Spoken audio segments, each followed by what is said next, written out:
मित्राणि नमस्कारः। संस्कृत यात्रायां भवतां सर्वेषां हार्दं स्वागतम् अभिनंदनम्। संस्कृत यात्रा के 15वें भाग में आप सभी का हार्दिक स्वागत और वंदन है। तो आज हमारे साथ चर्चा करने के लिए हमारे आदरणीय श्रीमान रामकृष्ण जी हैं। तो महोदय नमस्कारः। नमस्कारः। नमो नमः। नमो नमः। स्वास्थ्यं कथमस्ति? स्वास्थ्यं बहु सम्यक् अस्ति। ओह, बहु समीचीनम्। तो मित्राणि, हम सुभाषित में जाने से पहले आप हमारे इस चैनल को सबसे पहले आप सब्सक्राइब कर लें, फॉलो कर लें, लाइक शेयर और कमेंट करके जरूर बताएंगे कि और क्या अच्छा हो सकता है। तो आज का सुभाषित आपके सामने प्रस्तुत है। दुर्जनः प्रियवादी च नैतत् विश्वास कारणम् मधु तिष्ठति जिह्वाग्रे हृदये तु हलाहलम्। मैं एक बार फिर बोल रहा हूं। दुर्जनः प्रियवादी च न एतत् विश्वास कारणम् मधु तिष्ठति जिह्वाग्रे हृदये तु हलाहलम्। तो बहुत सुंदर सुभाषित है। हम रामकृष्ण महोदय जी से आग्रह करेंगे आप इनका सरल संस्कृत में सारगर्भित थोड़ा विश्लेषण करके और संस्कृत यात्रा के मित्रों को थोड़ा मार्गदर्शन करें। एतस्मिन् सुभाषिते द्वौ कथं वञ्चयतः प्रपञ्चम् इति अस्ति। यतोहि हृदयान्तराले विषं भवति परन्तु जिह्वाग्रे मधुरं भवति। वयं चिन्तयामः जिह्वाग्रतः मधुरवाणी आगता अतः एते विश्वासयोग्याः इति चिन्तयामः, परन्तु पृष्ठभागे हृदये हालाहल विषमेव अस्ति इति वयं न जानीमः। कारणं तद् न ज्ञायते। जिह्वाग्रतः आगता वाणी एव श्रूयते, तत्र वयं विश्वस्य व्यवहारं कुर्मः। एवं प्रपञ्चे दुर्जनाः अपि भवन्ति, प्रियवादिनः अपि केचन तथैव भवन्ति। एतद्विश्वस्य जीवनं न करणीयम्।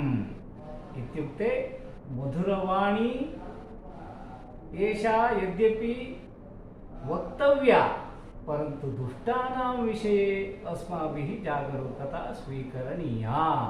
यतोहि ते हृदयान्तराले विषसदृशभावं स्थापयित्वा जिह्वाग्रतः मधुमयवाणीं वक्तुं समर्थाः भवन्ति। एतद्विश्वस्य जीवामः तर्हि अस्माकं जीवनं कष्टे पतिष्यति। अतः दुष्टानां विषये प्रियवादिनां विषये किञ्चित् पूर्वविमर्शः करणीयः इति सुभाषितकारः जागरूकतां वदति। बहुत समीचीन। तो मित्राणि, आपने संस्कृत में उसका विस्तार से सुना और मैं उसका आपको भावार्थ हिंदी में बताता हूँ। सुभाषितकार ने इसमें दो मुख्य बातें कही हैं। पहला है दुर्जन व्यक्ति और दूसरा है प्रियवादी, प्रिय व्यक्ति। इन दोनों पे कभी भी विश्वास नहीं करनी चाहिए, क्योंकि वदति दुर्जनः प्रियवादी च नैतद् विश्वास कारणम्। आगे बोलता है मधु तिष्ठति जिह्वाग्रे, क्योंकि इन दोनों के, जो दुर्जन है और जो प्रिय है, इन दोनों के मुंह में जो अमृत के समान बोलते हैं, मीठी मीठी बातें बोलते हैं। ऐसे बोलते हैं कि ये तो आपका परम हित ऐसी है, बस आप ही के लिए बोल रहे हैं। किंतु अंतिमे पंक्ति वदति हृदये तो हलाहलम, और शरीर के अंदर में उनके हृदय में, उनके दिल में कुछ और ही है। वो तो एक हलाहला मतलब विष के समान है। जैसे नाग सर्प फुफकार मार कर दंश मारने के लिए, डसने के लिए तैयार होता है, वैसे ही उसके अंदर में एक विष अंदर से फुफकार मारते रहता है।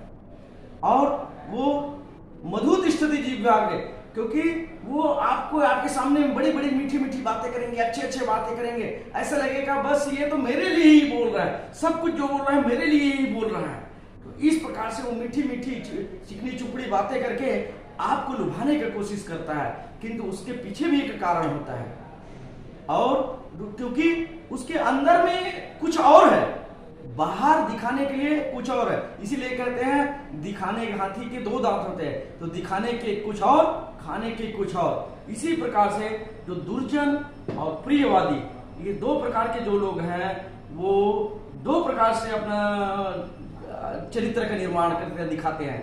बाहर से तो बड़ी मीठी मीठी बातें करते हैं, ऐसा लगेगा कि आप ही उनके परम मित्र हो, परम हितैषी हो, इसलिए उनके मुख में हमेशा मीठी वाणी ही आप सुनेंगे दोनों के, और अंदर में कुछ और ही चलते रहता है। इसलिए मित्राणी, इन दोनों के ऊपर में कभी भी विश्वास नहीं करनी चाहिए, विश्वास नहीं करनी चाहिए। विश्वास करना है तो सबसे पहले उन दोनों को आप परखें, समझें, उसको जानें कि वास्तविक ये जो कह रहा है, ये मीठी मीठी जो बातें कह रहा है, क्या वो सही है, क्या गलत है या नहीं है।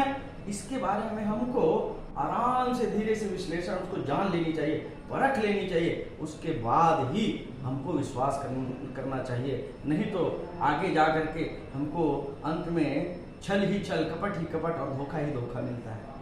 तो मधु तिष्ठति जिह्वाग्रे, मुख में मीठी मीठी किंतु अंदर में हलाहल जहर भरा हुआ है।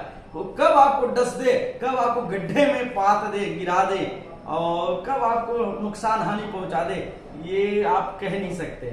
तो अतः मित्राणी, अपने दुर्जनों से और अपने प्रियवादी लोगों से, दोनों से आप बच करके रहें, और रहें तो सावधान पूर्वक रहें। यही सुभाषितकार कह रहा है, ये मैं नहीं कर रहा हूँ, रामकृष्ण जी नहीं कर रहे, जो सुभाषितकार कर रहे हैं वो कह रहे हैं। तो इसलिए आप संस्कृत यात्रा में बने रहें। संस्कृत यात्रा में आपको रोज ऐसी कुछ अच्छी अच्छी वाणी आपको मिलती रहेगी, और आप इस चैनल में बने रहें। इसको आप अधिक से अधिक शेयर करें, लाइक करें, फॉलो करें, सब्सक्राइब करें, और अपने सुझाव देना ना भूलें। यही हमारी आपसे विनती है। तो हम विदा लेते हैं आज यहीं। महोदय जी को नमस्कार, आप सभी को धन्यवाद, नमो नमः, वंदे संस्कृत मातरम।